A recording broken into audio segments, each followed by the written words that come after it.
رحمت والے آقا صلی اللہ علیہ وآلہ وسلم کی رحمت کا ایک زبردست واقعہ سماعت فرمائیں۔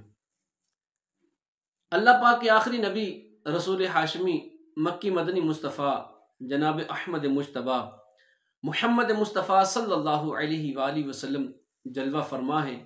آپ کے پہلو میں یار غار و یار مزار جناب سیدنا صدیق اکبر رضی اللہ تعالی عنہ بیٹھے ہیں، اور سامنے صحابہ کرام علیہم رضوان بیٹھے رسول اللہ صلی اللہ علیہ وآلہ وسلم کے دیدار سے اپنی پیاسی آنکھوں کی پیاس بجھا رہے ہیں۔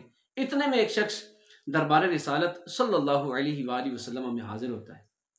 نگاہ رحمت اٹھتی ہے، اس کے چہرے پر پڑتی ہے۔ آقا کریم علیہ السلام نے ان کی بڑی عزت افزائی فرمائی، ان کو اپنا قرب نصیب فرمایا، یہاں تک کہ اپنے اور سیدنا صدیق اکبر رضی اللہ تعالیٰ عنہ کے درمیان میں اپنے پہلو کے ساتھ جگہ دی۔ اس نے جو عرض گزار کرنی تھی کی، آقا کریم علیہ السلام نے اس کی حاجت روائی فرمائی اور وہ اٹھ کر چلا گیا۔ سامنے بیٹھے صحابہ کرام علیہ رضوان بڑے حیران ہیں کہ یہ کون ذی مرتبہ شخص ہے کہ جس کو اتنا قرب مصطفیٰ صلی اللہ علیہ وآلہ وسلم نصیب ہو گیا ہے۔ آخر کار رحمت والے آقا صلی اللہ علیہ وآلہ وسلم کی بارگاہ میں عرض کرتے ہیں، ہمارے ماں باپ آپ پر قربان، یہ کون ذی مرتبہ شخص تھا جس کو اتنا شرف بخشا ہے، اپنے پہلو میں جگہ دی ہے۔ رسول پاک صلی اللہ علیہ وآلہ وسلم نے جب اپنے صحابہ کا یہ سوال سنا تو تبسم فرمایا۔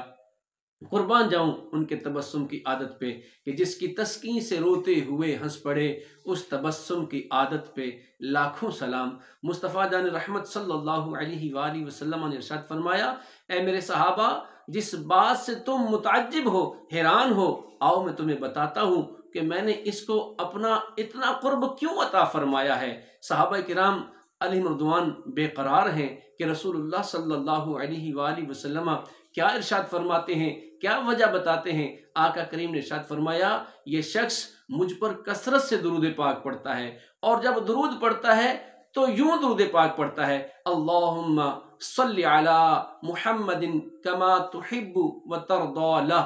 مجھے اس کا یہ انداز بڑا پسند ہے، مجھے اس کا اس طرح درود پاک پڑھنا بڑا پسند ہے، اس لیے میں نے اس کو اپنا قرب عطا فرمایا ہے۔ آپ چاہتے ہیں کہ آپ کو بھی قرب مصطفیٰ صلی اللہ علیہ وآلہ وسلم حاصل ہو جائے تو کثرت سے مصطفیٰ کریم علیہ السلام کی بارگاہ ناز میں درود پاک کا ہدیہ پیش کریں کہ رسول اللہ صلی اللہ علیہ وآلہ وسلم نے ارشاد فرمایا، جو کثرت سے مجھ پر اس دنیا کے اندر درود پاک پڑھے گا، کل بروز قیامت اتنا ہی وہ میرے زیادہ قریب ہوگا۔ اللہ پاک ہمیں کثرت کے ساتھ درود و سلام پڑھنا نصیب فرمائے۔